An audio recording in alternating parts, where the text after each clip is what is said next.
अवच्यमानानि मुक्त्वा मौनं वटविटपिनो मूलतो निष्पतन्ति शम्भोर्मूर्तिश्चरति भुवने शङ्कराचार्यरूपा श्रुतिस्मृतिपुराणानाम् आलयं करुणालयं नमामि भगवत्पादं शङ्करं लोकशङ्करम् नमामि भगवत्पादं शङ्करं लोकशङ्करम्।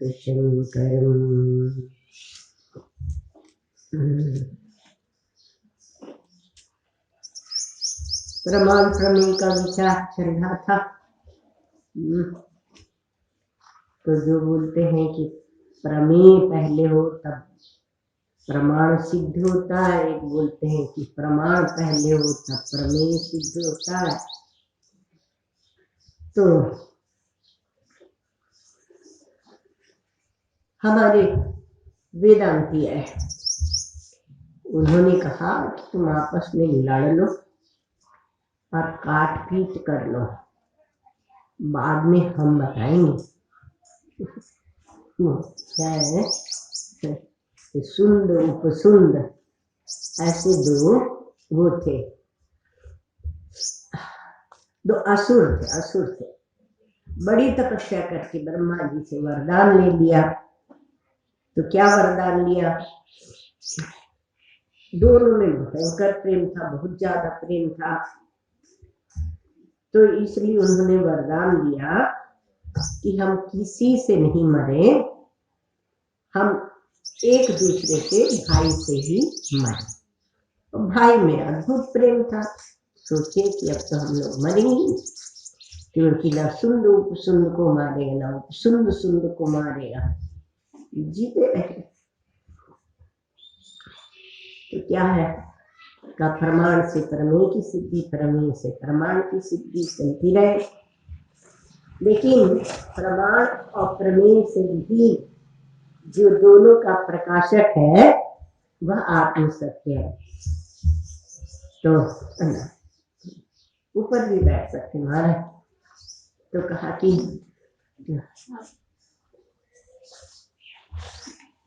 कहा कि माना धीना में सिद्धि और मैं अधीना मान सिद्धि, अर्थात प्रमाण से प्रमेय की सिद्धि और प्रमेय से प्रमाण की सिद्धि टकराते रहे। तो कहा कि देखो, जो प्रमाण और प्रमेय की तुम बात कर रहे हो, उन दोनों का प्रकाशक कौन है? और जो प्रकाशक है वही है आत्म सत्य, अथवा जिसमें ये दोनों फुरफुराते हैं, जिसमें ये दोनों उद्भासित होते हैं, अपना अस्तित्व ग्रहण करते हैं, वही है आत्म सत्य। एक कारिकाई आत्म सत्यानुबोधेन न संकल्पयति यदा अवनस्तां तदायाति ग्राह्या भावे तदग्रहम्। कौन है? गौड़पादाचार्य जी महाराज। क्योंकि कारिका तो सुरेश्वराचार्य जी महाराज ने भी लिखी है और उनको कारिकाकार ही कहते हैं। बहुत बड़ी बृहदारण्यक उपनिषद की भाष्य में कारिका लिखी है। तो अभी तो उपनिषद पे कारिका लिखे गौड़पादाचार्य जी महाराज। तो कहते हैं आत्म सत्यानुबोधेन न संकल्पयति यदा, आत्म सत्य के अनुबोध से जब वह संकल्प नहीं करता,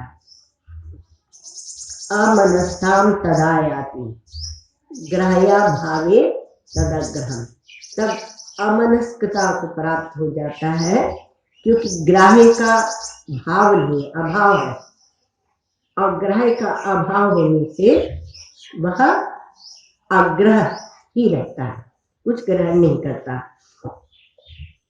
अब चले तो कहा कि ये अनुबोध क्यों कहेंगे? आत्म सत्य के साथ ये अनुबोध क्यों कह दिया? कहा कि इसलिए क्योंकि ये आत्मा तो स्वतः सिद्ध है, स्वयं प्रकाश है, स्वयं प्रकाश है, ज्ञान स्वरूप है, स्वतः सिद्ध है, सत स्वरूप है। तो स्वयं सत है, स्वयं चित है और स्वयं प्रिय है। उसी को बोल देते हैं स्वयं स्वतः सिद्ध और स्वयं प्रकाश। प्रिय है तो कहा कि केवल आत्म वस्तु सत्य है और बाकी सब परस्पर विरुद्ध है। अब देखो यहाँ क्या हुआ कि अनुबोध क्यों कहा? का आत्म सत्य के अनुबोध, ये अनुबोध क्यों कहा? क्योंकि इस वस्तु सत्य का ज्ञान बिना शास्त्र के और बिना आचार्य के नहीं होता है ना। तो केवल शास्त्र और आचार्य के उपदेश से आप इस आत्म सत्य को जान सकते हैं। इसलिए कहा आत्म सत्यानुबोधेन। आत्म सत्य का अनुभूत थोड़ा गहरे में जाता है। माने कि किसी यंत्र से, किसी मंत्र से, किसी तंत्र से आत्म सत्य का ज्ञान नहीं हो सकता, संभव नहीं। इसलिए जो तांत्रिक पद्धति से बोलते हैं कि ज्ञान हो जाएगा तो ठीक है। हमारे तो गुरु और शास्त्र की महिमा है, उनके उपदेश से ही केवल आत्मा के सत्य को जाना जा सकता है और किसी प्रकार से आत्मज्ञान नहीं होता। तो संपूर्ण जो प्रमाण और प्रमेय का विभाग है, ये तो हम प्रमाण और प्रमेय का जो विभाग है उसके अनंतर जिसका निषेध संभव नहीं है वह है आत्मा। ठीक है, ये तो थोड़ी दूसरी बात हो गई। पहले अमनस्ताम तदायाति से हम लोग प्रायः करके, हमारे यहाँ क्या है, प्रायः करके हम योग को और वेदांत को मिलाए रखते हैं, क्योंकि स्पष्ट नहीं है कि योग में और वेदांत में क्या अंतर है, इसलिए हम उसको मिलाए रखते। क्यों मिलाए रखते? कहा कि जब अमनस्ता कहा, अमनस्कता, तो मन का को शांत करना ऐसे समझ लेते, वृत्तियों का निरोध करना ऐसे समझ लेते। ऐसा नहीं है। वृत्तियों का निरोध करना योगश्चित्त वृत्ति निरोध, लेकिन वहां चित्त का निरोध नहीं होगा, ध्यान रखना। वो तो है, बना हुआ है बीज रूप में, फिर जागेगा, तो इसलिए वहां वृत्ति का निरोध नहीं हुआ। और यहाँ वेदांत में क्या है का, अब वेदांत की अमनस्कता है, अर्थात मन ही बाधित हो गया, बाधित होगा अर्थात उसका सत्यत्व नहीं रहा, केवल मात्र आत्मा ही सत्य है ये रहा, इसलिए बाधित हो गया ना। तो आत्मवस्तु सत्य है और ये प्रमाण और प्रमेय एक दूसरे को काटते हैं, परस्परम विरुद्धन्ते तैरयम् न विरुध्यते। पर हमारा जो निर्विरोध सिद्धांत है आत्म सत्य एक अद्वितीय परमात्मा, वह विरोध को नहीं प्राप्त होता है, इसलिए परस्पर खंडित होते हैं। ये अनिर्वचनीय है और जो मानाधीना में सिद्धियों में अधीना मान सिद्धि जो कहा था, उसका बहुत हम आदर करते हैं, क्योंकि कम से कम वो प्रमाण प्रमेय पर विचार तो कर रहे हैं ना। तो जहां तक जो चलता है उसको सम्मान देना चाहिए। तो उसका हम बहुत आदर करते हैं, इसलिए क्या करते हैं कि उसको अनिर्वचनीयता की कक्षा में डाल देते, मतलब बिल्कुल एकदम झूठ में उठा के नहीं फेंक देते। हमारी क्या है कि क्या ग्रंथ है वो, विचार सागर। तो विचार सागर में और वृत्ति प्रभाकर, तो वृत्ति प्रभाकर में प्रमाण प्रमेय का विचार है। स्वामी निश्चल दास जी महाराज हिंदी के ग्रंथ है, और प्रमाण प्रमेय का विचार है।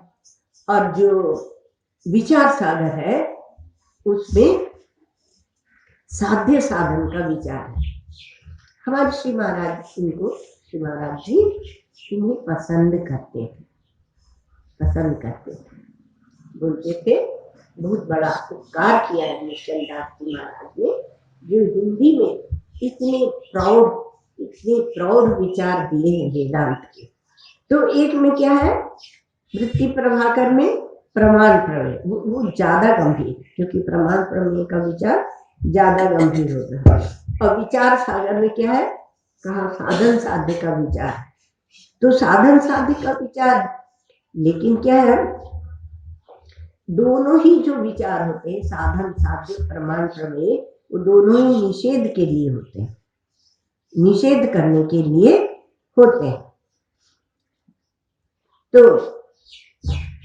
क्यों कि साध्य साधन होगा तो व्यक्तित्व रहेगा, और प्रमाण प्रमेय रहेगा तो व्यक्तित्व रहेगा। इसलिए जब हम लोगों ने योग की बात उठाई, तो योग की बात यह है कि योग को हम अनिर्वचनीय भूमि में डालते हैं, अर्थात वृत्तियों का विचार जो योग ने किया है उसको हम अभ्युपगम सिद्धांत से ले भी लेते हैं, तो उसमें डाला। अब वो कहते हैं कि अभ्यास वैराग्याभ्याम तन निरोध है। इस मन का निरोध कैसे होना, तो अभ्यास और वैराग्य से इसका निरोध होना है। तो अभ्यास क्या है, अभ्यास ये है कि हम दोहराएंगे, और वैराग्य क्योंकि जहां से छूटना है, यदि उससे वैराग्य नहीं है तो छूट नहीं सकते। और जहां पैर जमाना है, जहां बैठना है, यदि उसने बैठने का अभ्यास नहीं किया तो वहां बैठ नहीं सकते। योग दर्शन ने ये कहा, और इन्होंने क्या किया, भगवान श्री कृष्ण ने अभ्यास तो कौन किया, वैराग्येन च गृह्यते, ठीक है, वो ग्रही भाव है। तो चलो आपका अब हाँ योग दर्शन, तो हमारे वेदांतियों ने योगियों से कहा कि एक तो तुम आत्मा का भेद मानते हैं, हम एक ही आत्मा मानते हैं, एक जीव मानते हैं, एक चेतन मानते हैं, एक आत्मा मानते हैं। अब तुम क्या करते हो, कहा कि तुम अनेकात्मा मानते हो, अनेकात्मवादी हो, इसलिए कहा आत्मभेदो जगत सत्यम, आत्मा में तुम भेद मानते हो, और जगत को उनकी प्रकृति हमेशा रहती है, इसलिए तुम जगत को सत्य मानते हो। और ईशो अन्य इति चेत्रयम, और ईश्वर को तुम अपने से अन्य मानते हो। ये तीन बार जो तुम मानते हो, त्रैही त्यज्यते, यदि तीनों को तुम छोड़ दो, त्रैही तदा सांख्य योग वेदांत सम्मति, तब हमारी तुमसे बन जाएगी। तीन बात छोड़ दो तुम, एक तो ईश्वर को अन्य मत मानो, आत्मा में भेद मत मानो चेतन में, और संसार को जगत को सत्य मत मानो, ये तीन को तुम छोड़ दो। अब सिद्धांत में जब ये बात हो जाती है कि अभ्यास और वैराग्य से हम मन को शांत करेंगे, तो तब फिर उसके बाद में योग आ जाता है। तो इसलिए उनका अमनी भाव क्या है और वेदांत का अमनी भाव क्या है, आप सामान्यतः बोलते हैं। तो कथम पुनः अमनी भाव इति भाष्यकार भगवान पूछते हैं, तो कहा आत्म सत्यम आत्मैव सत्यम। तो अब वेदांती का अमनी भाव क्या होगा, क्योंकि आत्मा ही सत्य है। तो आत्मा ही सत्य है तो क्या होगा। अब दूसरा शब्द जो दिखाई पड़ेगा वो किस में जाएगा, वाचारंभणम विकारो नामधेय। ये वाणी का आरंभ है और जो इसमें आरंभण दिखता है, जो इसमें विकार दिखते हैं, वो खाली शब्द मात्र है और कुछ नहीं है। और जो अबाधित रहता है एक रस, वो सत्य है। यद अबाधितम तत् सत्यम। जो जिसका आप कभी जिसे हटा नहीं सकते वो सत्य है। एक और ब्रह्म सूत्रों में सूत्र आया, तद अनन्यतम आरंभण शब्दादिभ्य। आपको धीरे से ले जाए ना, आप सहन करते रहना। वैसे भी आज दिमाग तो चलेगा, कोई बात नहीं, कुछ तो महाराज जी सुझाई देते। तो कहा कि यद अबाधितम तत्सत्यम। जो अबाधित रहता है, जिसको आप देश में छोटा बड़ा नहीं कर सकते, जिसको आप काल में आदि अंत वाला नहीं कर सकते, जिसको आप वस्तु में उत्पन्न होने वाला और मरने वाला नहीं कर सकते, वो सत्य है। और वो कैसा होगा, अनन्य होगा। देखो, वेदांतों में समझने की दो रीति होती है, एक व्यतिरेक और दूसरा अन्वय।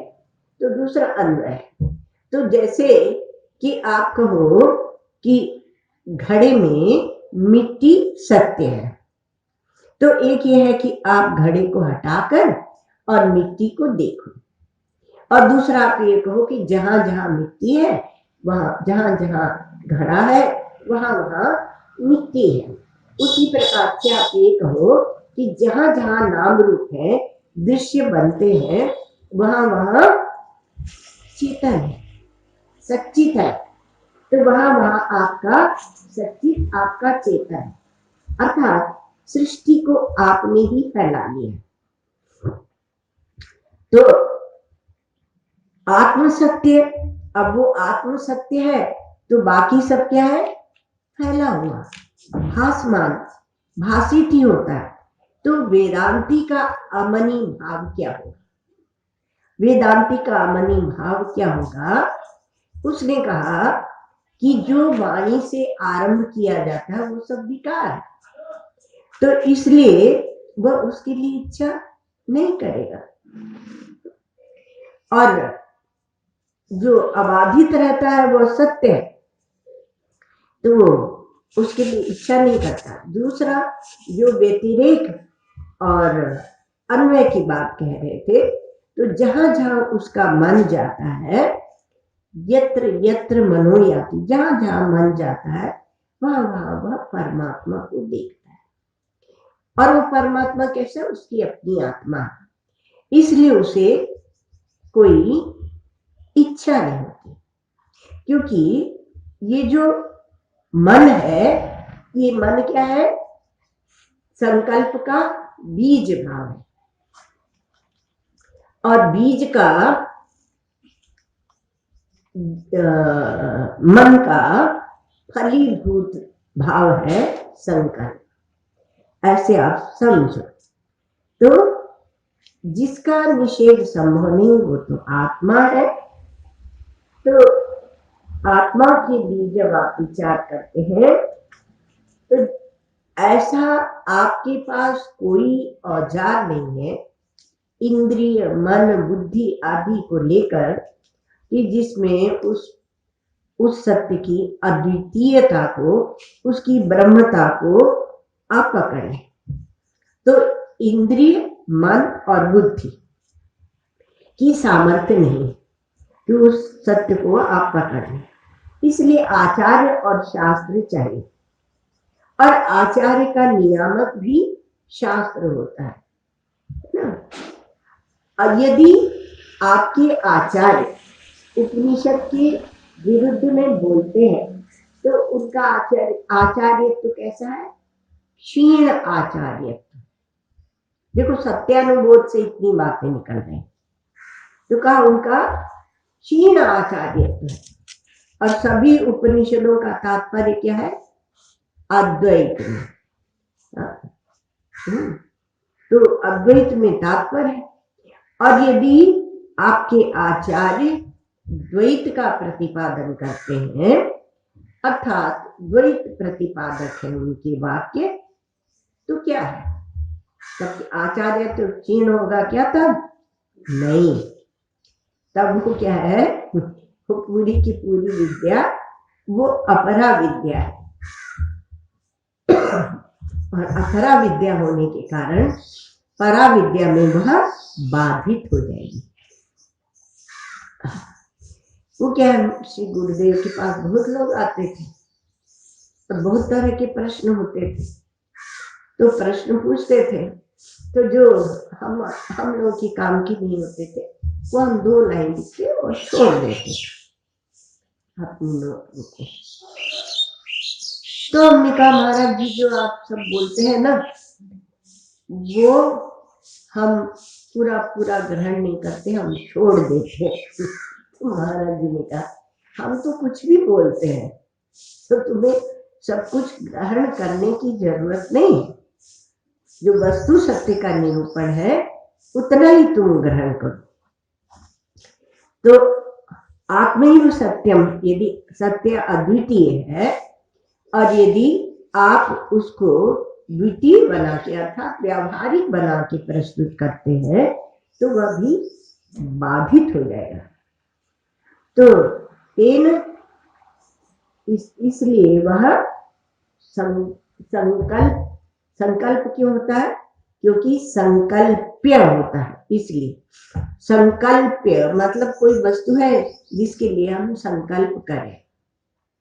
देख रहे हो किसी किसी के चित्त में संकल्पों की भरमार लगी रहती, एक के बाद कुछ न कुछ चलता रहता है, चुप बैठ ही नहीं सकते, क्योंकि संकल्प बना हुआ। और हर बार वो ये कहते हैं कि इस संकल्प ये वाला काम पूरा हो जाए, संकल्प नहीं कहते महाराज, वेदांती लोग है ना, बोलते ये वाला काम पूरा हो जाए फिर हम भी भजन कर सकते, हम भी मौन बैठ सकते, हम भी अमनी भाव को। आप तो महाराज क्या नहीं कर सकते, आप सब कुछ कर सकते। तो संकल्प नहीं है, उसका अभाव है, इसलिए संकल्पयते यदा, क्या बोला? आत्म सत्यानुबोधेन न संकल्पयते यदा अमनस्ताम तदायाति, तब वह अमनी भाव को प्राप्त होता है। तो संकल्प क्या है? मन का व्यावहारिक रूप है, मन का व्यावहारिक रूप है संकल्प। और संकल्प का मूल या बीजात्मक रूप है मन। अब देखो आत्म सत्य में संकल्प का उदय आत्म सत्य, अब थोड़ा भावना आकाशवत आपका आत्म सत्य है, इसलिए भाव बनता नहीं है, पर थोड़ी देर को सोचो तो उसमें जो संकल्प का उदय होता है, फुरफुराता है संकल्प थोड़ा सा, वही आपके मन की सिद्धि है। अर्थात अगर संकल्प नहीं है तो मन अपने अधिष्ठान से, अपने साक्षी प्रकाशक से अपने को पृथक नहीं दिखाता। तो संकल्प कैसे सिद्ध होता है? घा संकल्प्यापेक्षया, संकल्प्य जो है जिसके लिए हम संकल्प कर रहे हैं उसकी अपेक्षा से। अब प्रश्न पूछो अपने आप से कि जो संकल्प है जिसको लेकर हम संकल्प कर रहे हैं, और संकल्प से थोड़ी रुकते हैं हम उसको कर्म पर्यंत ले जाते हैं और जुटे रहते हैं, जोत दिए जाते हैं, योशये, तो उसमें हम जोत दिए जाते हैं और हम फिर ये बोलते हैं कि जो संकल्प हम करते हैं उसी में सब लोग लगो। यदि आप सब लोग हमारे संकल्प में नहीं लगते हैं तो फिर हमारे पास पावर है ये कैसे पता चले, हमारे पास शक्ति है ये कैसे पता चले। तो कहा कि संकल्प नहीं करे, तो कहा कि महाराज संकल्प नहीं करेगा तब तो मौन हो जाएगा, चुप हो जाएगा, कुछ भी नहीं करेगा। ऐसा है क्या? हमारे श्री महाराज जी बात सुनाते थे कि एक आए चेला, 3-4 सुनाएंगे आपको। तो एक चेला जी आए, तो उन्होंने महाराज जी से कहा कि आप कभी हमारे लिए रोते हो? महाराज जी से ऐसे देखते, क्या होता है आपको, आप रोते हो?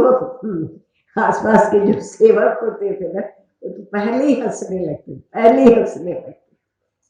तो अब महाराज जी क्या कहें, कह दिए होंगे भाई नहीं रोते, तब तो आप हमें प्यार ही नहीं करते हो, क्योंकि आप हमारे लिए कभी रोते ही नहीं हो।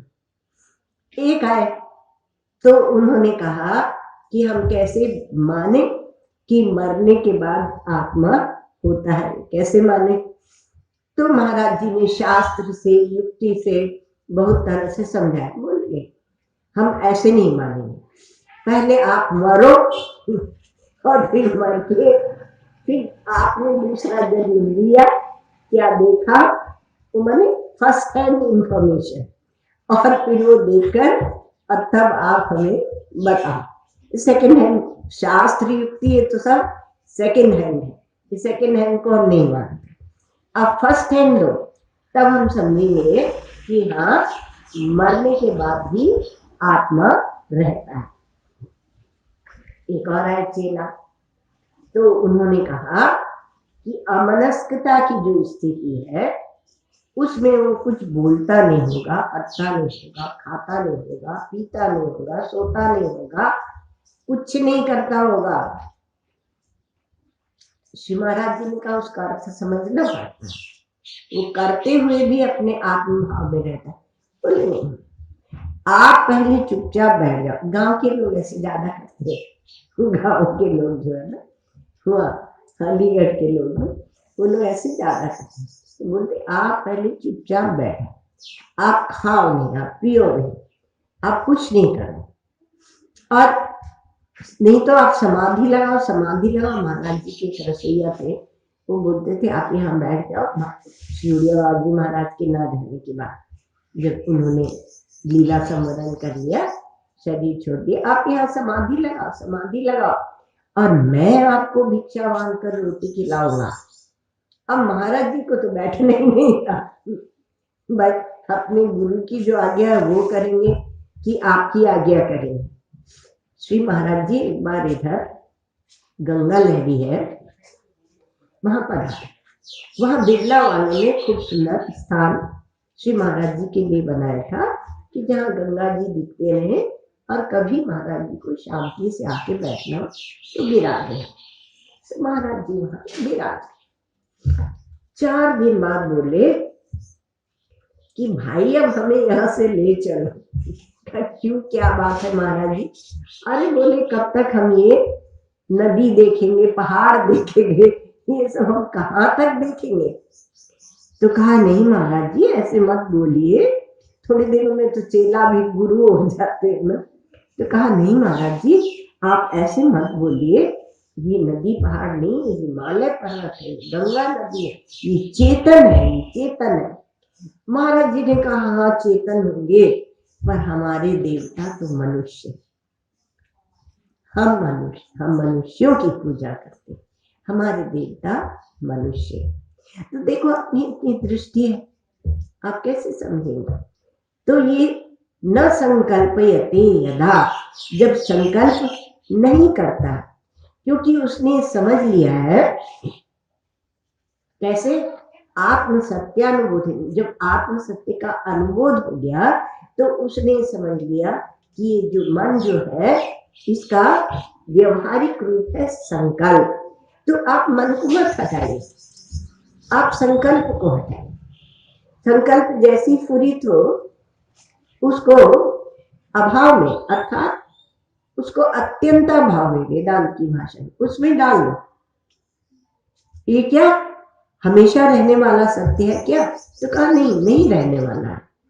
तो संकल्प वो मन का व्यवहारिक रूप है और इसमें आत्म सत्य में इनका उदय होता है। और जब संकल्प का उदय होता है तो मन की सिद्धि होती है। और जितने संकल्प होंगे आप समझ लो आपका मन बलवान है। हम तो ऐसे हैं कि हम समाज सुधार करना चाहते हैं, इसको खिलाना पिलाना और चाहते हैं। आप कीजिए, आपको कोई मना नहीं कर रहा है, पर आप ये समझ लीजिए कि वह आत्म सत्य नहीं, उससे केवल आपका समाज सुधार से केवल आपका अहंकार पुष्ट होता है। ये थोड़ा सा गंभीर बात है, क्योंकि अभी तक हम कर्म के साथ इतना जुड़े रहे हैं कि हम कर्म को ही महान मानते हैं, कर्म, और वही करते रहते। तो आत्म सत्य में जब संकल्प का उदय होता है तो मन की सिद्धि होती है। और संकल्प कैसे सिद्ध होगा? कहा संकल्प की अपेक्षा से एक बार। दूसरी बात है कि संकल्प जो है वह मन का कार्यात्मक रूप है। ऐसे भी लो, अभी आपको सुनाया था कि वह अंकुरित रूप है मन का। उसके पहले मन बीजात्मक रूप है। अथवा आप ऐसे कहो कि संकल्प जो है वह मन का कार्यात्मक रूप है, क्योंकि संकल्पात्मिका अंतःकरण वृत्ति उसे कहते हैं मन। तो जब संकल्प का उदय होता है तो वह मन को दिखाता है, तो वह कार्यात्मक रूप है और मन वह कारणात्मक रूप है। तो मन जो कारणात्मक रूप है वह अव्यक्त रहता है। हमेशा कारण जो होता है वह अव्यक्त होता है।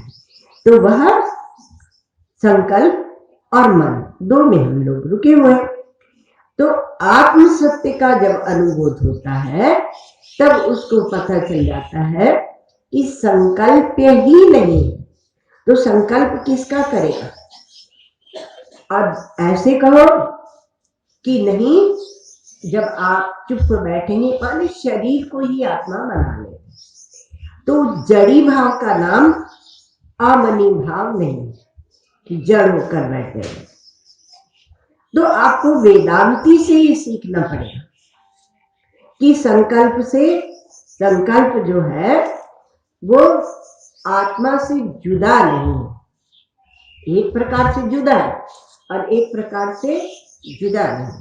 तो जब आप साधी साधक भाव में है तब वो जुदा है, और यदि आपको अनुभव हो गया, सत्य का बोध हो गया, तो दोनों में कोई अंतर नहीं है, जुदा नहीं है। इसलिए संकल्प की जो कारणावस्था है वो मन है और मन की कार्यावस्था वह संकल्प है। मन का व्यवहारिक रूप संकल्प है और संकल्प का बीज रूप मन। इसका ये मतलब नहीं है कि आप दूसरे को जाके देखें, आप ये देखें कि हमारे कितने संकल्प उठते हैं।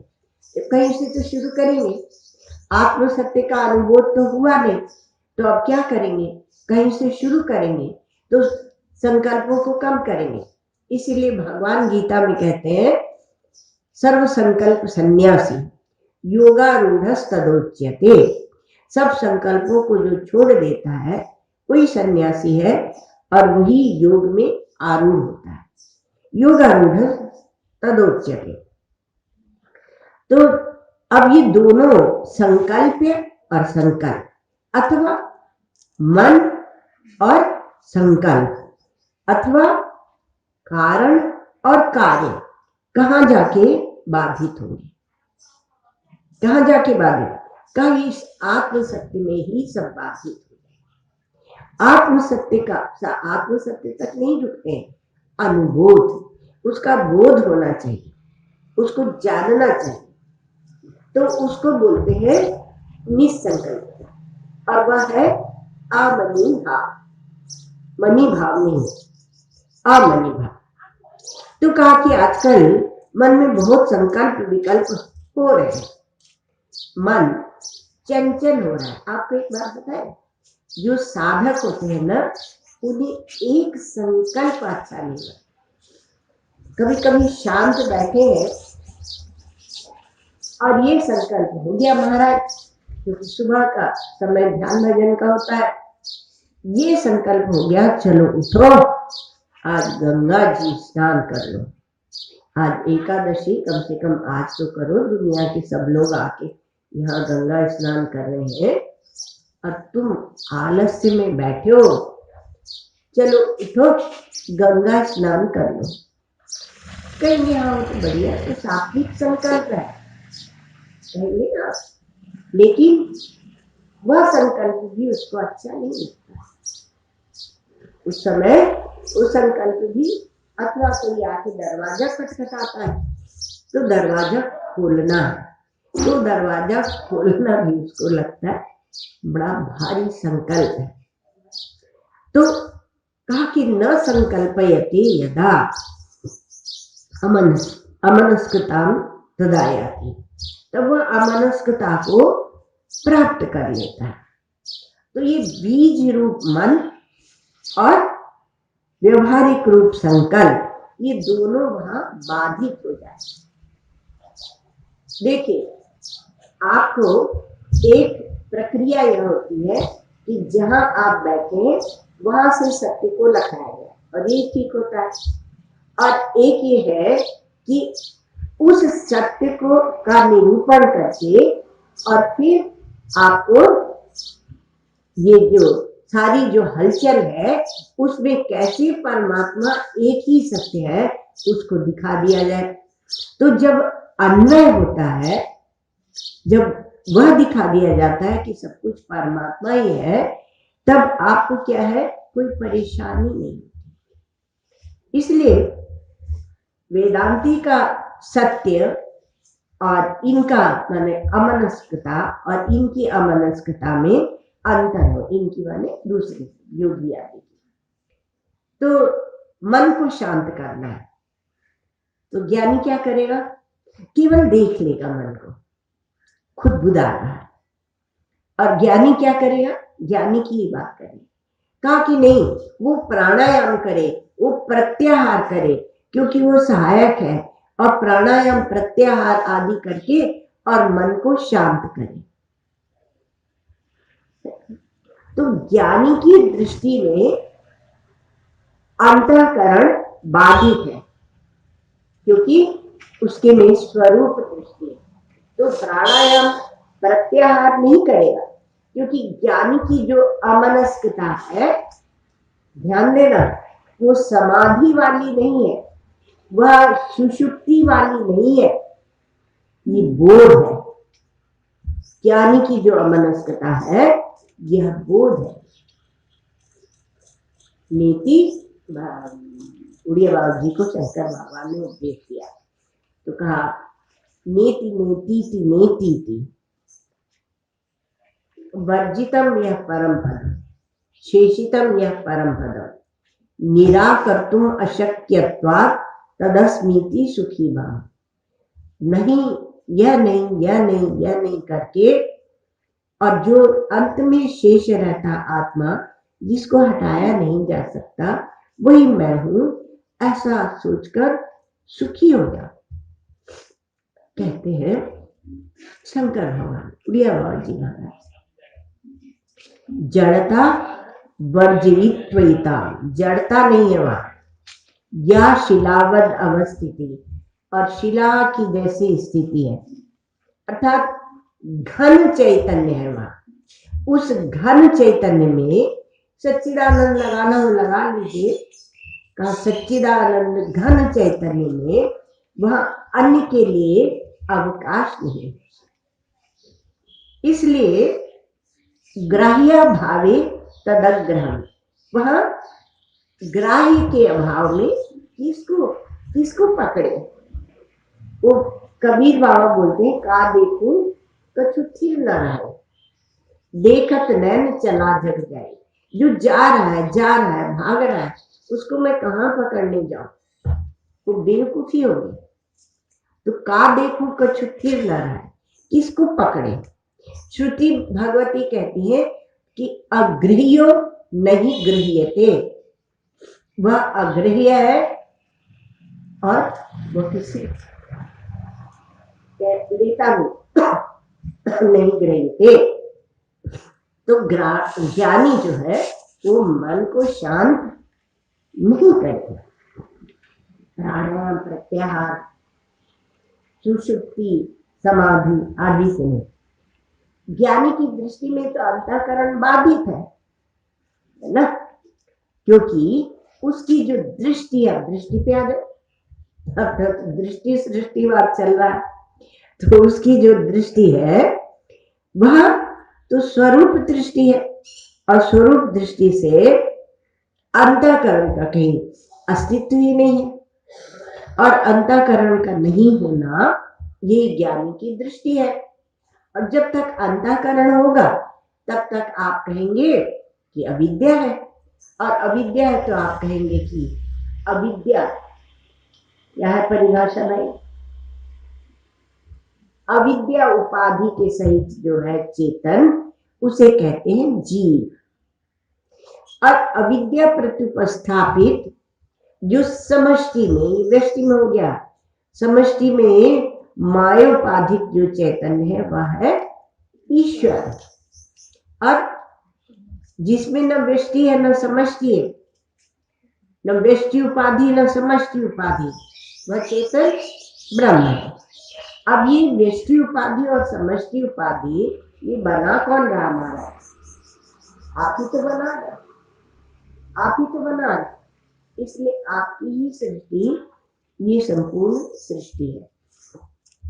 तो ये आपको आत्म सत्यानुभूति न संकल्पयति यदा अमनस्ताम अमनस्ताम तदा याति, तब वो अमनस्कता को प्राप्त। अर्थात आपको देखो एक बात बताएं, यह क्या कह रहे हैं कि आत्म सत्य का अनुबोध हो गया है, ये आप कैसे जाने का? न संकल्पयति यदा, जब संकल्प विकल्प नहीं करता, कुछ उसका व्यवहारिक रूप भी तो होना चाहिए ज्ञान का, नहीं तो बड़ी भारी अव्यवस्था हो जाएगी।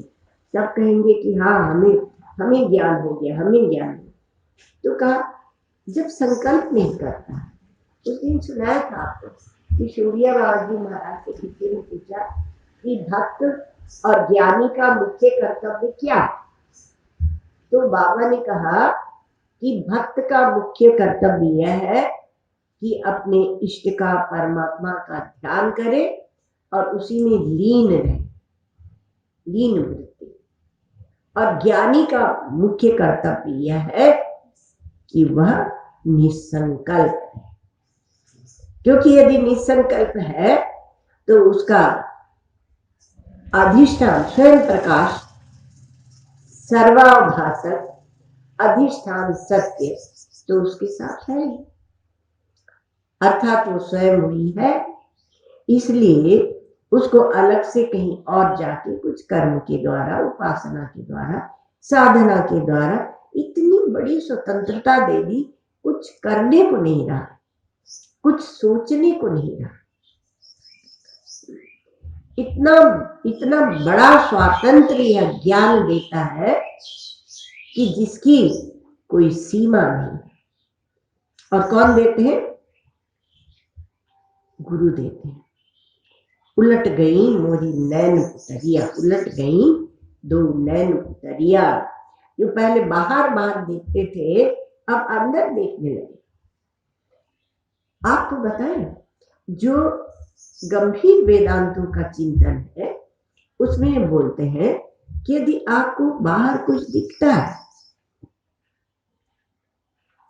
आप मान लो एक वृक्ष को देखते, कुछ भी देखते हैं, तो आपकी वहां आसक्ति है, इसलिए आप उसको देखते हैं। जो भी देखते हैं आप, आपकी वहां आसक्ति, वासना है, इसलिए आप देखते हैं। आप ये मत कहिए वहां वेदांतों का विचार बिल्कुल उल्टा होता है। आप यह मत कहिए वहां ऐसा मत करिए आप वहां कि देख लिया तो क्या होता है, क्या हर्ज है। ये साधना का पक्ष है कि देख लिया तो क्या हर्ज है, इसमें क्या नुकसान है, इसमें क्या हर्ज है, ये साधना का पक्ष नहीं। देखा क्यों, यह पक्ष है। देखा क्यों, आंख खोली क्यों, और आंख खोल के देखा क्यों, ये साधक पक्ष है। तो साधक पक्ष को रखकर विचार किया जाता है। कहा कि नहीं हम तो बड़े समर्थ हैं। अच्छा महाराज तो क्या करोगे आप। कहा कि वहां यहाँ पर एक कोई शादी विवाह का है ना, क्या है उसका नाम, एक शादी का मंडप है नहीं, हाँ हाँ, साई वेडिंग हॉल, वो पहचान बताई जाती है हाँ इस स्थान को प्राप्त करने। कहा साई वेडिंग हॉल जो है वहां पर जब ढमाढम बज रहा होगा, क्योंकि वेदांत में तो कुछ अंतर पड़ता नहीं है, तो हम उस धमाधम में जाके बैठेंगे और अमनी भाव को प्राप्त होंगे। और भी ज्यादा वो है तो बोले हम वहां नाचेंगे। क्यों, क्योंकि हमारे में कृष्ण का अंश है, आपके में है कृष्ण का अंश। तो बोले वो भी तो नृत्य करते हुए गोपियों के संग रास लीला करते हुए भी समाधि में रहते थे। तो सर्वोत्कृष्ट स्थिति को पहले नहीं जाना चाहिए, आप जहां है वहां से चलना चाहिए। तो वो स्थिति तो अन्वय वाली जो है वो स्वतः आएगी, पर प्रयत्न जो करना है वो इसके लिए करना है कि हम अपने स्वरूप में और मन को उदित नहीं होने, बड़ा आनंद है। आप एक बार प्रयत्न तो करें कि मन को हम उदित नहीं होने दें, संकल्पों को हम छोड़ देंगे। पहले हम लोग सुनाते थे गांव में, तो ऐसे बोलते थे कि मान लो कि माता ने कहा, सास ने कहा कि आज अरहर की दाल बना, अब तुम्हारा मन हुआ है कि हम मूंग की दाल खाएंगे। अब ऐसे घरेलू दृष्टांत दो ना, तुम्हारी माताओं को बड़ा अच्छा लगता है। तो हमने कहा तुम अपने संकल्प को छोड़ दो, सास छोड़ेगी तो सास को शांति मिलेगी, और बहू छोड़ेगी तो बहू को शांति मिलेगी, और बहादुर वही होगा जो अपने संकल्प को छोड़ देता है। तो जो वहां क्या बोलते हैं नियम है, वही नीचे तक भी उतर के आता है। जो ज्ञान का नियम है वही नीचे तक आपके तक उतर के आता है।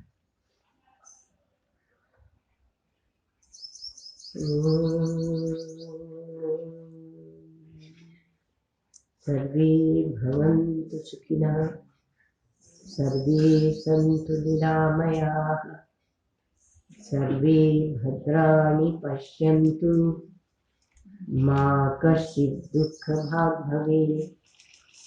असतो मा सद्गमय, तमसो मा ज्योतिर्गमय, मृत्युर्मामृतं गमय। ॐ पूर्णमदः पूर्णमिदं पूर्णात् पूर्णमुदच्यते, पूर्णस्य पूर्णमादाय पूर्णमेवावशिष्यते। ॐ शान्ति शान्ति शान्तिः।